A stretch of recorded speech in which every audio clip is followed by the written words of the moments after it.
Israel പ്രധാനമന്ത്രിയുടെ അതിനിർണായകമായ American യാത്ര നടക്കാനിരിക്കെ Israel president Isaac ഹെർസോഗുമായി കൂടിക്കാഴ്ച നടത്തി ബെഞ്ചമിൻ നെതന്യാഹു. ബന്ദികളുടെ മോചനം, ഇറാൻ വിഷയം, അബ്രഹാം ഉടമ്പടിയുടെ വിപുലീകരണം എന്നീ വിഷയങ്ങൾ ചർച്ച ചെയ്യപ്പെടുന്ന അതീവ നിർണായക യാത്രയ്ക്ക് എല്ലാവിധ പിന്തുണയും ഇസ്രായേൽ പ്രസിഡന്റ് പ്രധാനമന്ത്രി ബെഞ്ചമിൻ നെതന്യാഹുവിനെ വാഗ്ദാനം ചെയ്തു. വാഷിംഗ്ടണിലേക്ക് പുറപ്പെടുന്നതിന് മുൻപാണ് ഇസ്രായേൽ പ്രധാനമന്ത്രി Benjamin Netanyahu Israel president Isaac ഹെർസോഗിനെ അദ്ദേഹത്തിന്റെ ഔദ്യോഗിക വസതിയിൽ സന്ദർശിച്ചത്.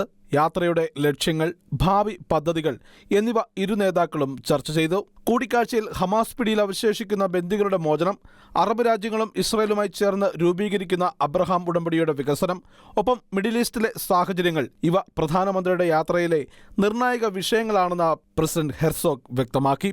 ഹമാസ് തട്ടിക്കൊണ്ടുപോയ നമ്മുടെ സഹോദരങ്ങളെയും സഹോദരിമാരെയും മടക്കിയെത്തിക്കാനുള്ള കരാറിനായി പ്രധാനമന്ത്രിയുടെ ഈ യാത്ര വളരെ പ്രധാനപ്പെട്ടതാണ്. അതിനായി എടുത്തിട്ടുള്ള കടുത്ത ബുദ്ധിമുട്ടുള്ള തീരുമാനങ്ങളെ ഞാൻ പൂർണ്ണമായും പിന്തുണയ്ക്കുന്നുവെന്നും ഐസക് ഹെർസോഗ് വ്യക്തമാക്കി. പ്രസിഡന്റ് ട്രംപിന്റെ നിലപാടുകളെയും അദ്ദേഹം പ്രശംസിച്ചു. ഇറാന്റെ ആണവ പദ്ധതികൾ തടയുകയും ഇസ്രായേലിനു വേണ്ടി നിലപാടെടുക്കുകയും ചെയ്ത ട്രംപിന് അദ്ദേഹം നന്ദി പറഞ്ഞു. ഇസ്രായേൽ പ്രധാനമന്ത്രിയുടെ അമേരിക്കൻ സന്ദർശനത്തിന് പുറമെ ഗാസ, ബന്ദിമോചനം, വെടിനിർത്തൽ എന്നിവ ചർച്ച ചെയ്യുന്നതിനായി ഖത്തറിലെ ദോഹയിലേക്ക് പുറപ്പെടുന്ന ഉന്നതതല സംഘത്തിനും അദ്ദേഹം ആശംസകൾ നേർന്നു.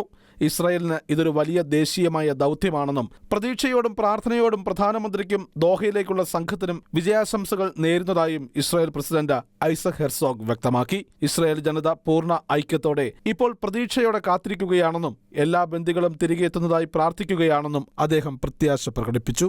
International desk, Shekinah news.